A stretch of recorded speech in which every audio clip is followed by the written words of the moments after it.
Hey everyone, today we've got several new details on the revamped PlayStation Plus. Disney announces a massive life sim adventure game, and Xbox has scheduled their huge summer showcase. All that and more on this edition of the Dear Listeners Newsroom.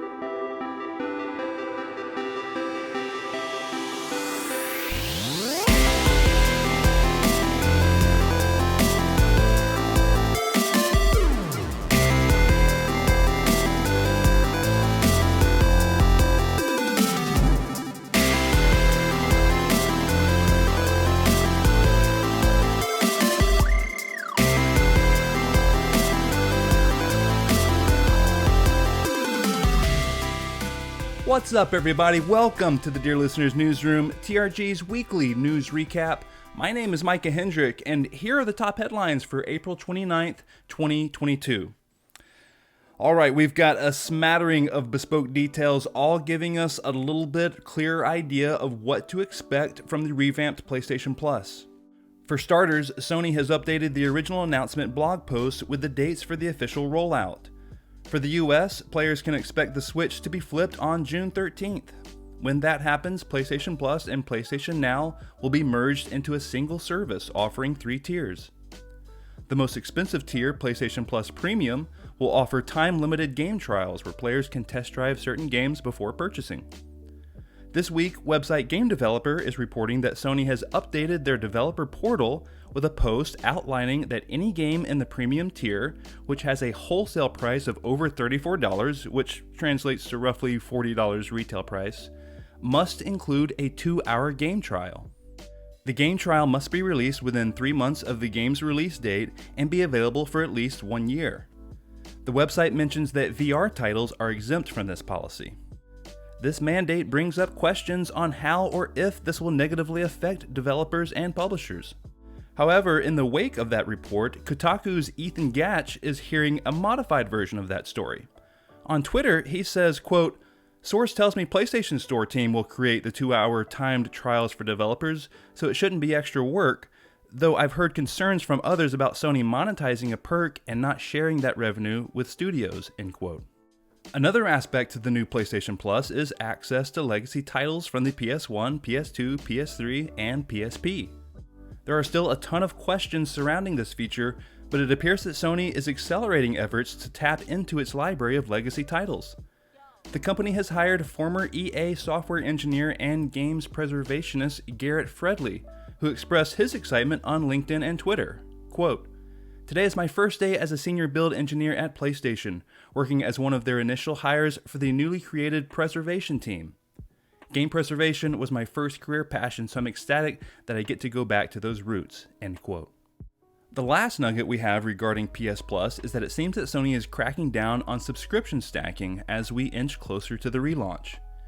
Back on April 3rd, Wario64 posted a loophole link where users could subscribe to PlayStation Now and pay only $60.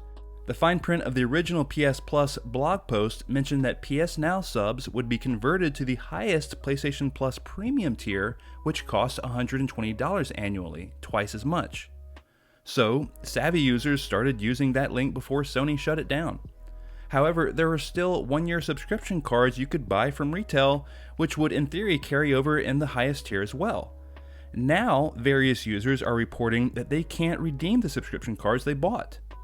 Sony customer support has told players that subscription stacking has been temporarily disabled, but that it would be reinstated once the new service launches. I can't lie, even I jumped in for 1 year when seeing that Wario64 link, but this move of halting subscription stacking smells particularly foul, and it's just another clue that Sony is adhering more to Nintendo's playbook than Microsoft's as of late. In other PlayStation news, a long-awaited feature is finally arriving on PS5 consoles.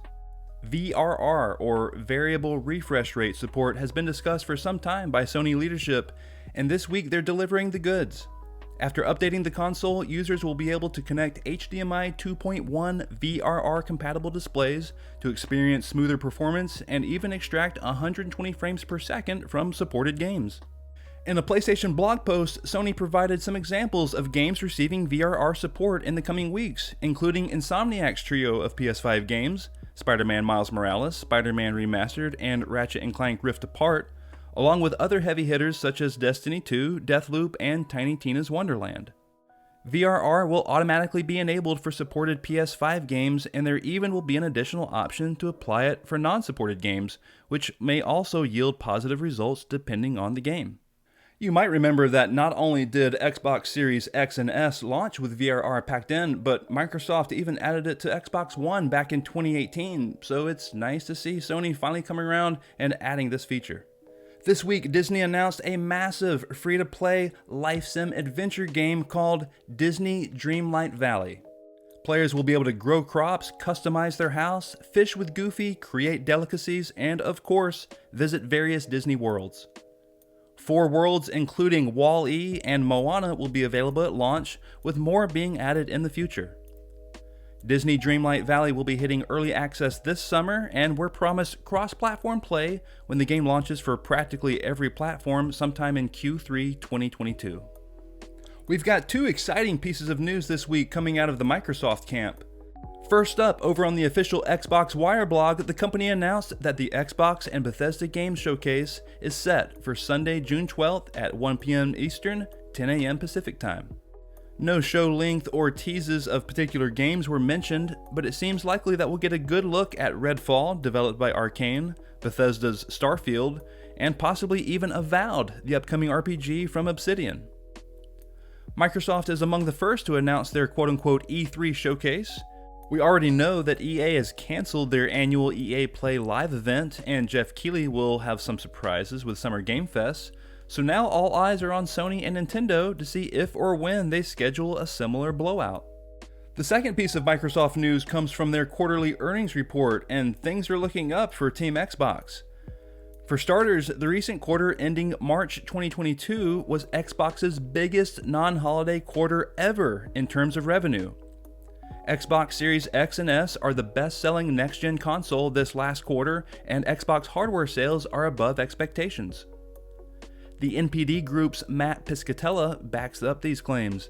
In his March report, Piscatella says that March 2022 was the best March ever for Xbox hardware in terms of both units sold and revenue brought in. With chip and part constraints still a very present reality, it seems that on average it's been easier to come across an Xbox Series X or S on sale rather than a PS5. So why is that? Special Nick, host of the Xbox Era podcast and trusted leaker, might have the answer. According to him, Microsoft paid for chip priority from the manufacturers and thus have had more than expected stock for quite some time. Special Nick sums it up. Quote, "Think about it logically. Microsoft's managed to fill server blades with Series X APUs, they managed to make a Halo limited edition console, and they managed to sell the most Xboxes.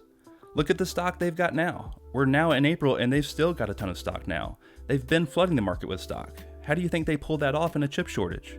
They paid for chip priority. Which to me, smart investment. This is the time to do it. Get stock out there. People want stock." End quote. So if you're still wondering why you can't find a PS5, you can partially blame Microsoft. It certainly seemed inevitable, and now we've got an official word from the man himself. Super Mario and Zelda creator Shigeru Miyamoto commandeered the Nintendo Twitter account to announce that the Super Mario Bros. Movie has been delayed from December to April 2023. He writes, quote, "This is Miyamoto. After consulting with Chris San, my partner at Illumination on the Super Mario Bros. Film, we decided to move the global release to spring 2023, April 28th in Japan and April 7th in North America. My deepest apologies, but I promise it will be well worth the wait." End quote.